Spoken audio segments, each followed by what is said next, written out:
Structural analysis. Zexler demanded sharply of the arena's controlling artificial intelligence. The structure is completely sound. The AI responded in its neutral, synthesized voice. Internal temperature measures 43 degrees Fahrenheit cooler than the external environment. Estimated structural durability indicates it will easily withstand Category 3 sandstorms. Construction methodology identified as ancient Terran adobe technique, dating approximately 8,000 Earth years into your planet's history. The viewing gallery erupted into absolute chaos. Delegates from dozens of species began shouting simultaneously in a cacophony of translated languages. Impossible! The human possessed no advanced knowledge databases, no construction tools, no manufactured materials. Jake wiped his grimy forehead with the back of his hand and ducked gratefully into his shelter, finally escaping the relentless assault of the twin suns. Inside, the temperature was remarkably, almost comfortably cool. He'd expertly angled the entrance to capture the slight prevailing breeze and position the ventilation openings to create natural air circulation. Not bad for a day's work, he said to himself with satisfaction. The few remaining contestants were quickly evacuated by medical personnel. The Morphid's survival through extreme liquefaction of its cellular structure was deemed technically sufficient for second place. But Jake's shelter stood completely alone on the sand, a remarkable monument to human ingenuity, adaptability, and sheer determination. Later, in the climate-controlled debriefing chamber, Ambassador Zixer's tentacles hung limply around his form in what humans had learned to recognize as a profound sign of confusion and cognitive dissonance. How? The ambassador asked simply, his translator crystal pulsing with genuine bewilderment. Your species has mastered faster-than-light travel, quantum computing at scales we're still researching, artificial intelligence systems of extraordinary sophistication. Why do you still retain knowledge of how to construct primitive shelters with your bare hands? Jake shrugged casually, gratefully accepting a cold bottle of water from Dr. Hughes. Because you never know when you'll desperately need it. My grandfather taught me to build with adobe when I was just a kid. His grandfather taught him the same way. We don't simply forget our accumulated history just because we've developed fancy technology. Sometimes the old ways are still the best ways for certain situations. But surely your educational systems primarily focus on advanced, Zixer began. Sure. Jake interrupted politely but firmly. But we also still teach practical survival skills, hands-on knowledge that technology can't replace. What good is understanding quantum physics if you can't figure out how to keep yourself alive when your ship crashes on some desert planet in the middle of nowhere? Hughes chuckled knowingly. Ambassador, humans have an old saying that guides much of our philosophy. Hope for the best, but prepare for the worst. We never blindly assume technology will save us from every conceivable situation. We deliberately keep the old knowledge alive, passing it down through generations. Zexler's tentacles slowly, thoughtfully began to rise and spread outward, a gesture the humans had learned indicated newfound respect and understanding. Perhaps, he said quietly, his tone completely transformed, this fundamental philosophy explains why humanity has successfully survived every challenge the galaxy has thrown at them over the centuries. You never forget where you came from. You never abandon your roots, no matter how far you travel among the stars. Jake raised his water bottle in a casual mock toast, his grin widening. And we never forget how to build a damn good shelter out of sand and spit when we need to. The adobe fortress stood intact for days after the official challenge ended, gradually hardening further in the desert heat, a lasting testament to human persistence and practical wisdom. It served as living proof that sometimes the most truly advanced species isn't the one with the most sophisticated technology, it's the one that remembers and honors its roots, that maintains connection to the fundamental skills that ensured survival long before the stars were within reach. Word of Jake's victory spread like wildfire through the galactic Congress halls. Within hours, the footage of a human building shelter from nothing but sand and determination had been viewed billions of times across thousands of worlds. Ambassador Zixer found himself fielding an unprecedented number of inquiries from species who had previously dismissed Earth as just another primitive backwater that had stumbled into space travel through luck rather than merit.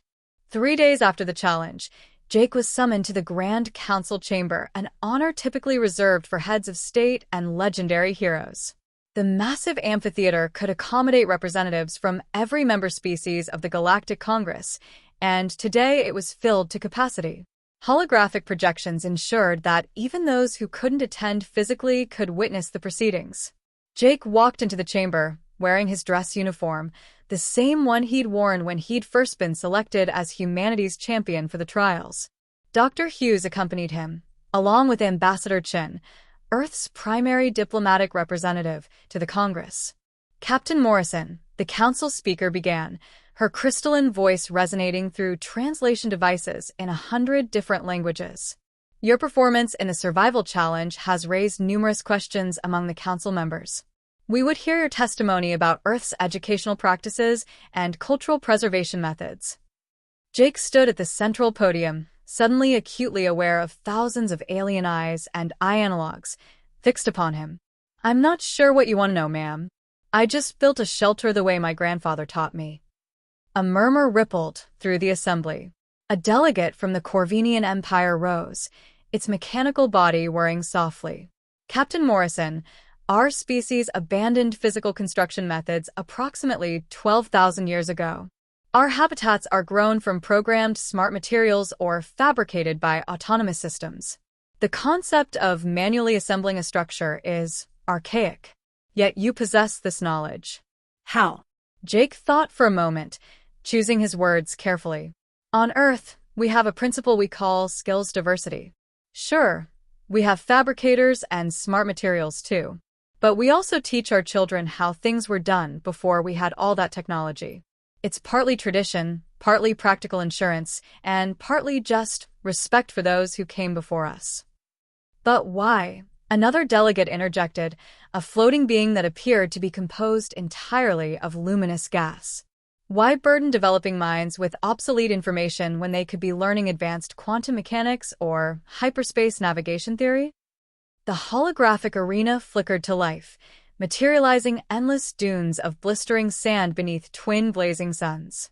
Ambassador Zixer's tentacles undulated with eager anticipation as he surveyed the assembled delegates representing 47 distinct species from across the known galaxy. The final challenge, the Krelian ambassador announced, his translator crystal pulsing rhythmically with each syllable. Survival shelter construction. No tools. No materials except what the environment itself provides.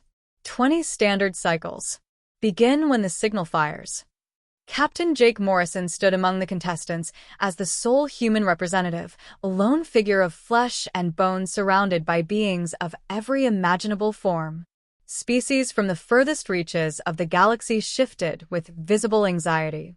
The Villian delegate, encased in its gleaming crystalline exoskeleton, radiated confidence. The gelatinous morphid appeared entirely unbothered by the challenge.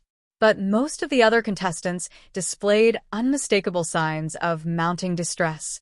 This is barbaric, the insectoid Thraxian delegate hissed, its mandibles clicking furiously. Civilized species evolved beyond such primitive needs millennia ago. Jake grinned, methodically rolling up his sleeves. Where I'm from, we call this Tuesday. The countdown commenced. The instant the signal flared across the arena, absolute chaos erupted among the contestants. The Villian immediately attempted to stack the loose sand into walls, but each individual grain slipped away through its crystalline appendages, utterly useless. The Morphids tried using their own bodies as shelter, spreading themselves impossibly thin across the scorching surface, but the merciless heat began evaporating their essential moisture within minutes. Several winged species made desperate attempts to escape upward into the sky, only to collide painfully with the arena's invisible force barrier. Jake dropped to his knees and simply began digging. Fascinating, murmured Dr. Kelvin Hughes, the human observer stationed in the elevated viewing gallery. He leaned forward intently, studying Jake's movements. The human is merely delaying the inevitable, Zexter replied with evident dismissiveness, his voice dripping with certainty. Without advanced technology, without proper tools, Shelter construction in such an environment is fundamentally impossible. But Jake wasn't digging randomly or in panic. He carefully scooped sand into organized piles, then began examining it with intense focus, letting individual grains cascade through his fingers, methodically testing samples from different depths. The other contestants watched in bewildered confusion as the human appeared to be playing in the dirt like some primitive child. Water, Jake muttered to himself, his voice barely audible. There's always moisture somewhere if you dig deep enough. He excavated deeper, pushing past the surface heat, nearly 3 feet down into the cooler layers below, until his fingers found exactly what he was searching for: slightly damp sand. Not much moisture, certainly not abundant, but enough. Jake's weathered face split into a determined, knowing smile. He'd grown up in the Arizona desert, spent countless summers working construction alongside his uncle in Phoenix under the punishing sun. This wasn't his first desert rodeo, not by a long shot. The alien observers in the gallery leaned forward collectively as Jake began a peculiar, methodical process. He mixed the damp sand with dry sand in highly specific ratios, constantly testing the consistency between his calloused fingers. Then he cupped his hands together and began forming rough rectangular shapes, setting each one carefully in the direct sunlight to bake. Is he making bricks?" Dr. Hughes whispered, his voice thick with astonishment. "Impossible," Zexter stated flatly, his certainty unwavering. "Clay bricks require—" "Not clay," Hughes interrupted, excitement creeping into his tone. "Adobe. Sand, soil, and just enough water for binding. Humans have been manufacturing building materials this way for thousands of years." The arena temperature climbed relentlessly, soaring to nearly 130 degrees Fahrenheit. Several contestants had already collapsed in the withering heat and been swiftly removed by hovering medical drones. The Thraxian was frantically attempting to burrow beneath the surface for relief, but the unstable sand kept cascading back, filling in any depression it managed to create. The Villian had surrendered entirely, sitting motionless in utter defeat, its crystalline surface growing opaque. Jake worked with mechanical precision. While his first batch of bricks dried and hardened in the brutal heat, he manufactured more and more, maintaining his steady rhythm. His hands grew increasingly raw and blistered, his back screaming in agonized protest with every movement, but he maintained his steady, practiced rhythm without pause. The key to adobe construction was absolute consistency, each brick roughly identical in size and composition, each one curing properly in the merciless heat.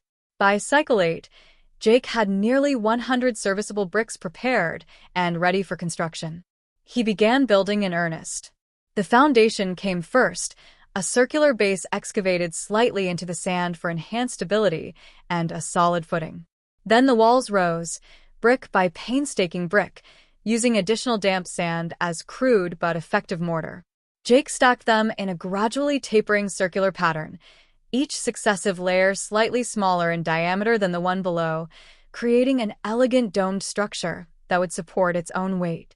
A corbel arch, Hughes breathed in wonder, recognition dawning on his features. No keystone required, completely self-supporting. An ancient architectural technique, thousands of years old. The alien delegates observed in stunned, disbelieving silence as the primitive structure steadily grew. Jake's movements were practiced and efficient, wasting no motion or energy. He deliberately positioned a small entrance facing away from the twin suns and had created ventilation openings near the dome's apex for air circulation. As the structure rose higher, he worked increasingly from the interior, carefully positioning each brick with precision to maintain the dome's integrity. By cycle 15, other contestants were being medically evacuated in rapid succession due to severe heat exhaustion and dehydration. Only 7 participants remained standing in the arena, and most of those were barely clinging to consciousness, swaying on unsteady limbs. Jake finally emerged from his completed shelter, absolutely covered in sand and drenched in sweat, but grinning triumphantly. The dome stood roughly 8 feet in diameter at its base and 6 feet tall at its peak, crude in appearance perhaps, but undeniably solid and functional. He'd even incorporated a small vestibule entrance to create an effective airlock that would trap cooler air inside. Because knowledge isn't a burden, Jake replied firmly. And nothing is truly obsolete if it still works. My grandfather used to say, a person who can only do one thing is helpless when that one thing fails. We teach our kids quantum mechanics and how to start a fire without matches. We teach them hyperspace theory and how to purify water. We teach them artificial intelligence programming and how to grow food in dirt. Dr. Hughes stepped forward, requesting permission to speak. When granted, he addressed the council with academic precision. If I may elaborate on Captain Morrison's point, humanity has experienced numerous technological collapses throughout our history. Civilizations that became too dependent on specific technologies often failed catastrophically when those technologies were lost. We learned, through hard experience, that cultural and practical knowledge must be preserved alongside technological advancement. A reptilian delegate, whose species Jake couldn't immediately identify, rose slowly. This is the human concept of redundancy, yes? We have studied your engineering practices. You build backup systems for your backup systems. Your spacecraft have manual overrides for automated systems. Your cities maintain physical archives alongside digital databases. Some species consider this approach inefficient and wasteful. Those species have never had their main systems fail at a critical moment, Jake replied with a slight smile. Yeah, redundancy costs resources up front, but it saves lives when things go wrong. And things always go wrong eventually. Ambassador Zixer's tentacles weaved a complex pattern that his translator identified as thoughtful contemplation. Captain Morrison, you mentioned your grandfather taught you these skills. This intergenerational knowledge transfer, is this common among humans? Very common, Jake confirmed. We have formal education systems, sure, but we also have what we call apprenticeships and mentorships. Skilled practitioners teach the next generation directly, hands-on. My grandfather was a builder. He taught me and my siblings everything he knew, just like his grandfather taught him. It's not just construction. We do this with cooking, farming, crafts, arts, music, stories. Knowledge passes down through families, through communities. Inefficient, commented a delegate whose species communicated through electromagnetic pulses. Direct neural downloads would be faster. Maybe, Jake acknowledged. But you lose something in pure data transfer. When my grandfather taught me to mix adobe, he also taught me patience. He taught me to read the environment, to feel when the consistency was right. He taught me why the technique works, not just how to do it. He shared stories about his grandfather, about building homes after a war destroyed everything. That context, that emotional connection, you can't download that. The council's speaker gestured for attention. Captain Morrison, we have reviewed Earth's educational curriculum requirements. Every human child is taught what you call survival skills: fire starting, shelter building, water purification, navigation without electronic assistance, food identification, and preparation. Your species also maintains extensive physical libraries, teaches manual calculation methods despite having computers, and requires all spaceship pilots to be able to navigate using stellar positioning. Why this extreme emphasis on self-sufficiency? Jake took a deep breath. This was the question he'd been expecting. Because we know what it's like to lose everything. Earth has been through ice ages, global plagues, wars that nearly destroyed us, natural disasters that wiped out entire civilizations. We've learned that you can't always depend on the grid, on the computers, on the supply chains. Sometimes, it's just you and whatever you can do with your own two hands and your own knowledge. We prepare our people for that reality. Ambassador Chen added, if I may, Council Speaker, humanity's history has made us cautious. We don't assume everything will work perfectly. We plan for failures, for disasters, for worst-case scenarios. Some call it pessimistic. We call it realistic. A stirring of conversation swept through the chamber. Jake could see delegates conferring with their neighbors, translation devices flickering with rapid exchanges in languages he couldn't begin to comprehend. Finally, an elder delegate from the Prothean collective spoke, his voice carrying the weight of centuries. I am Ambassador Theron. I have served on this council for 217 standard years. In that time, I have witnessed 17 species join the Congress. Of those, 3 have already fallen. Not to war, not to plague, but to systemic collapse.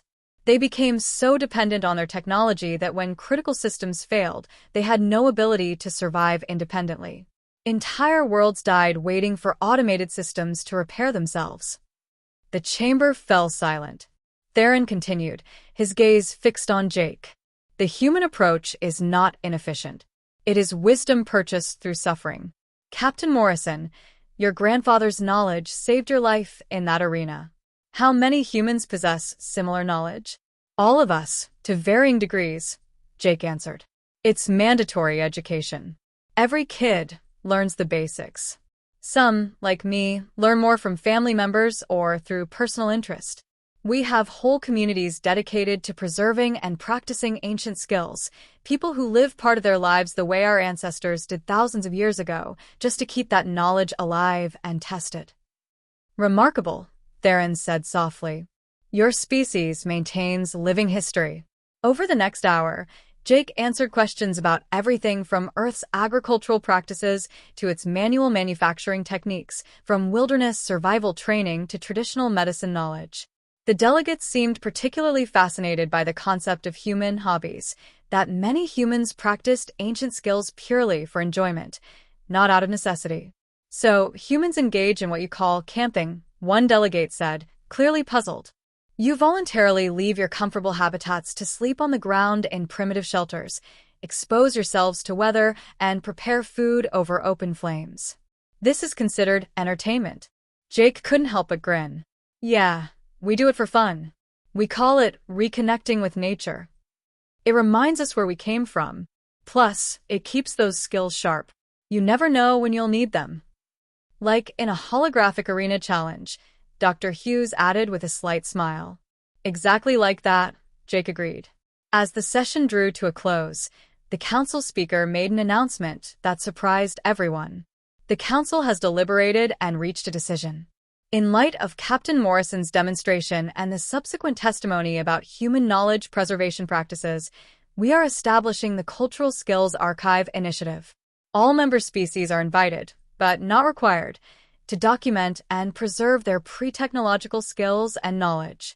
Earth will serve as the model for this initiative, and Captain Morrison will serve as the first archive director, if he accepts. Jake blinked in surprise. I'm a ship captain, not an administrator. You are a human who understands the value of preserved knowledge, the speaker replied. And you have demonstrated the practical application of such knowledge under pressure. Will you accept this responsibility? Jake looked at Dr. Hughes and Ambassador Chen. Both nodded encouragingly. He turned back to the council. On one condition, we don't just archive this stuff as data. We create actual training programs. Physical demonstrations. Get people from different species actually learning this stuff hands-on the way my grandfather taught me. Agreed, the speaker said without hesitation. Let it be recorded. Captain Jake Morrison of Earth is hereby appointed director of the Galactic Cultural Skills Archive Initiative, with full authority to develop practical training programs across member worlds. The chamber erupted in what Jake had learned to recognize as applause, though it manifested as everything from tentacle waving to bioluminescent flashing to harmonic humming, depending on the species. As Jake left the council chamber, surrounded by delegates wanting to discuss Earth's training methods, he couldn't help but think about his grandfather. The old man had died 3 years ago, but his lessons lived on. Now those lessons might help preserve the knowledge of species across the entire galaxy. Grandpa would have gotten a kick out of this, Jake murmured to Dr. Hughes. I suspect he'd be very proud, Hughes replied. You just potentially saved thousands of civilizations from the fate Ambassador Theron described. Not bad for a guy who learned to play in the dirt. Jake laughed. Not bad at all. Though I should probably learn how other species build things. Can't imagine Adobe works well for aquatic species, or those methane breathers from Titan 7. That, Hughes said with a grin, is why you're perfect for this job. You're already thinking about how to adapt the principle across different environments and physiologies. Your grandfather taught you well, Captain. As they walked through the gleaming corridors of the Galactic Congress Station, Jake reflected on how strange his life had become. He'd joined the Space Corps to explore the galaxy, to push boundaries, to represent humanity among the stars. He'd never imagined that his grandfather's desert survival lessons would become the foundation for a galaxy-wide initiative. But then again, that was the point, wasn't it? You never knew what knowledge you'd need until you needed it. Better to have it and not need it than the other way around. In the viewing gallery of the Challenge Arena, which had been preserved as a sort of museum, Jake's adobe shelter still stood. The holographic desert had been deactivated, but the structure remained, now sitting incongruously on the metal floor of the arena. Engineers from a dozen species had examined it, taken samples, analyzed its construction. But it wasn't the physical structure they were studying, Jake realized. It was what it represented. The idea that the oldest knowledge could still save your life, that tradition and innovation weren't enemies but partners, that remembering your past could secure your future. As he stood there, looking at the crude dome of sand bricks, Jake made a silent promise to his grandfather. This knowledge wouldn't be lost. Not on his watch. He'd make sure that humans, and now species across the galaxy, would always know how to build a damn good shelter out of nothing but earth, water, and determination. The old ways weren't just history. They were survival. They were wisdom. They were humanity's gift to the stars. 6 months later, the first Galactic Cultural Skills Training Center opened on Nexus Station, a neutral diplomatic hub orbiting a binary star system. Jake had spent the past months traveling to dozens of worlds, documenting traditional techniques from species who still remembered them, and designing training programs that could accommodate vastly different physiologies. The grand opening attracted representatives from every corner of the Congress. The facility was massive, over 50 specialized environmental chambers, each capable of simulating different planetary conditions. But Jake's favorite area was what he called the Commons, a large, open space designed with adjustable gravity and atmosphere where species could gather and learn together. Today's demonstration was ambitious. Jake had assembled master practitioners from 12 different species, each prepared to teach their ancestral survival techniques. Ambassador Zixer arrived early, his tentacles adorned with ceremonial wrappings for the occasion. Captain Morrison, or should I say, Director Morrison, I must admit, when you accepted this position, I had doubts about whether such an initiative would gain traction. I was wrong. Jake shook one of Zixer's tentacles, the gesture now familiar between them. We've barely scratched the surface, Ambassador. Wait until you see what we've got planned. The first demonstration featured Elder Kryn, a saurian from the volcanic rim worlds. The environmental chamber had been heated to nearly 200 degrees Fahrenheit with toxic sulfuric fumes, conditions that would kill most species instantly. My people evolved in these conditions, Kryn explained through her translator, her scaled hide gleaming in the intense heat. But even we needed shelter from the thermal vents and acid rain. Watch. Through the viewing window, the assembled observers watched as Kryn worked with volcanic rock and a viscous, naturally occurring resin she'd brought from her homeworld. She constructed a domed shelter similar in concept to Jake's adobe structure, but using materials that could withstand extreme temperatures and corrosive atmospheres. The principle is the same, Dr. Hughes narrated for the audience. Use local materials, understand their properties, build with the environment rather than against it. Elder Kryn's people have been using this technique for over 30,000 years. Next came Master Quillnex, an aquatic cephalod from the deep ocean world of Thalassia. His demonstration took place in a chamber filled with high-pressure salt water. The viewing audience watched through reinforced transparent aluminum as Quillnex wove together strands of bioluminescent kelp and shells, creating an intricate structure that could withstand the crushing pressure of deep ocean trenches. Water pressure at depth is lethal to most species. Quillnex communicated through a specialized water transmission device. My ancestors learned to build using flexible materials that move with the currents rather than resist them. The structure appears fragile, but it has survived in my family's territory for generations. The demonstrations continued throughout the day. A lithoid from a high-gravity world showed how to construct shelter by fusing silicon-based minerals using nothing but intense focused sunlight and patient timing. A gas-form delegate from Nebula Collective demonstrated how their species created stable vortex patterns in atmospheric storms to create safe zones, a technique that couldn't be easily replicated but could be taught to species with similar physiology. But the demonstration that drew the most attention came from an unexpected source. Ambassador Theron himself had volunteered to present his species' ancient methods, something the Protheans hadn't shared with the wider galaxy in over a century. The elderly ambassador stood in a chamber configured to match the conditions of ancient Prothea, a world that no longer existed, destroyed in a stellar cataclysm 300 years ago. The few million surviving Protheans now lived on colony worlds, their original home nothing but asteroid debris.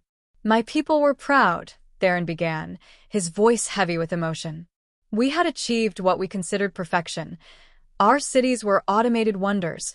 Our technology was seamless with our biology. We believed we had transcended the need for primitive skills." He paused, his expression darkening. Then the sun went nova, without warning. "We had 15 hours to evacuate." The chamber fell silent. Everyone knew the story of Prothea's destruction, but few had heard it told by someone who'd lived through it. "The evacuation was chaos," Theron continued. "Our ships could only take a fraction of our population. Billions died in the initial blast. But millions more died in the months afterward. Refugees stranded on worlds without our technology, without our automated systems. We didn't know how to survive without them." Theron moved to the center of the chamber, where various primitive tools had been laid out. These were recovered from the oldest archaeological sites on Prothea, before its destruction. Our ancestors 4,000 years ago used these methods to survive. With practice movements that belied his age, Theron began demonstrating the construction of a simple shelter using woven plant fibers and a framework of flexible branches. His three-fingered hands moved with surprising dexterity. After the cataclysm, a small group of survivors remembered these old ways. Their grandparents had been historians, archaeologists who'd studied ancient Prothea as a curiosity. That knowledge saved thousands of lives. They taught others, and slowly we rebuilt. But we lost billions who could have survived if only they'd known what I'm showing you now. As Theron worked, Jake noticed tears forming in the eyes of several Prothean observers in the audience. This wasn't just a demonstration, it was a memorial, a reclamation of what had been lost. "This is why I supported Director Morrison's initiative so strongly," Theron said, completing his shelter. "This is why every species must preserve their ancestral knowledge. Technology can be lost, worlds can be destroyed, systems can fail. But knowledge, passed from one generation to the next, can survive anything." The chamber erupted in respectful acknowledgement, each species expressing their appreciation in their own way. Jake saw Zixer's tentacles trembling, the Krelian equivalent of being moved to tears. After the demonstrations concluded, Jake found himself surrounded by delegates eager to enroll their populations in the training programs. But one conversation stood out. A young Prothean female approached him, her clothing marked with the symbols of a student. "Director Morrison, my name is Lyra. My great-grandfather is Ambassador Theron.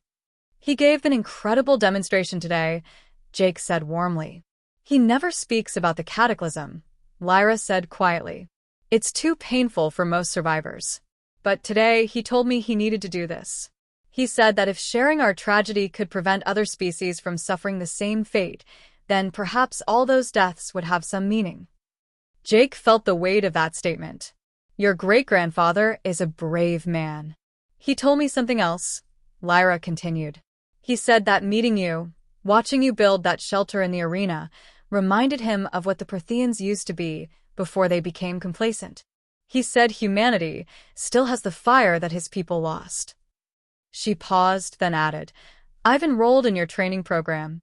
I want to learn not just Prothean techniques, but methods from other species too. Earth's approach, especially." "You'll be very welcome," Jake assured her. "We've got an intensive 6-month program starting next month. We'll cover everything from basic shelter construction to advanced survival techniques across different environments." "I'll be there," Lyra promised. "And I'm bringing 50 other students from my university. We won't let our ancestors' knowledge die again. As she walked away, Dr. Hughes appeared at Jake's shoulder. You know what you've done here, don't you? Built a training center? Jake replied with a tired smile. You've started a movement, Hughes corrected. Look around this station. Every species here is talking about rediscovering their roots, teaching their children the old ways. You've made practical knowledge respected again. In a galaxy that was racing toward pure technological dependence, you've reminded everyone that the fundamentals still matter. Jake watched the various delegates mingling, sharing stories, comparing techniques. A lithoid was in animated discussion with an aquatic cephalod about structural principles that worked across vastly different environments. A group of insectoid species was examining the Prothean fiber-weaving technique with fascination. You know what the best part is? Jake said. This isn't just about survival anymore. Look at them. They're genuinely excited about their own history. We're not just preserving knowledge. We're helping species reconnect with who they were, who they are. Ambassador Chen joined them, holding a data pad that glowed with incoming messages. Director Morrison, I've got enrollment requests here from 347 worlds. Your training center is going to need to expand significantly. Good thing we built it modular, Jake replied with a grin. How long until we can add the next wing? Engineering estimates 6 months, Chen said. But Jake, you should see some of these requests. There are species asking for instruction in Earth techniques, specifically. They want to learn adobe construction, fire starting methods, water purification, techniques from your world. Makes sense, Dr. Hughes interjected. Earth's methods are proven across a wide range of conditions. Deserts, forests, mountains, coastlines. Humanity adapted to almost every environment on one planet before we ever reached space. Jake felt a surge of pride, not just for himself, but for every human who'd ever passed down a skill, told a story about how things used to be done, or taught a child to appreciate where they came from. His grandfather's lessons were now spreading across the galaxy, helping ensure that no species would suffer what the Protheans had endured. All right, Jake said, squaring his shoulders. Let's expand the facility. And I want to establish satellite training centers on at least 20 major worlds within the next year. We'll send out instructors, humans and representatives from every species willing to teach. This knowledge needs to spread faster than any disaster that might come. Ambitious, Chen noted. Necessary, Jake countered. Ambassador Theron said 3 species have already fallen to systemic collapse. I want to make sure there's never a 4th. As the grand opening celebration continued around him, Jake took a moment to step out onto one of the station's observation decks. Through the viewport, he could see the binary stars that Nexus station orbited, their light dancing across the hull. Somewhere out there, his grandfather's simple lessons about mud and sand were becoming a lifeline for civilizations across the galaxy. The old man who'd built houses in the Arizona desert had never imagined his knowledge would travel to the stars, but here it was, helping to ensure that species far beyond Earth would never lose touch with the fundamental skills that had allowed their ancestors to survive and thrive. Jake smiled, raising an imaginary toast to the stars. We did it, Grandpa. We're teaching the galaxy how to build a damn good shelter. And that's just the beginning.